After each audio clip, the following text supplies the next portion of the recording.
In 1961, the Russian cosmonaut Yuri Gagarin became the first man to leave the atmosphere and enter into outer space. And when Yuri came back down to Earth, he was in the Soviet Union. And the theology of the day was atheism. And so he was an atheist. And he said, if there is a God, I went to heaven and I did not see him. So therefore there must be no God.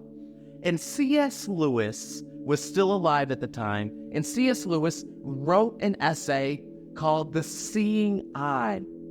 And C.S. Lewis said, excuse me, but if there is a God, you would not relate to him the way someone on the first floor relates to someone on the second floor.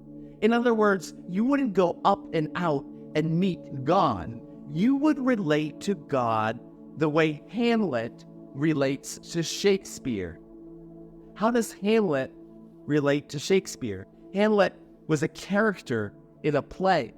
Shakespeare was the writer of the play.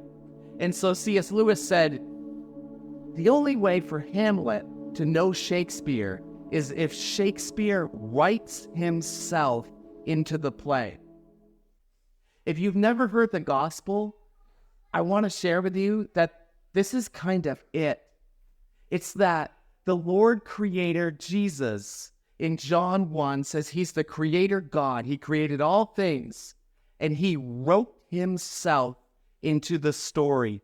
He saw man suffering, flailing, sinking, and said, I love you. I'm coming to earth.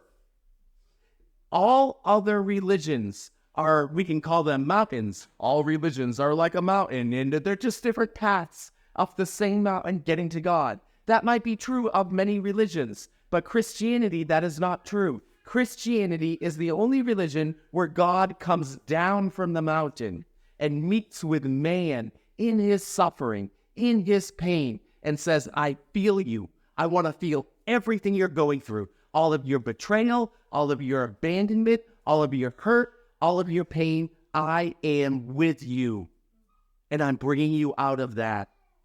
Jesus writes himself into the story.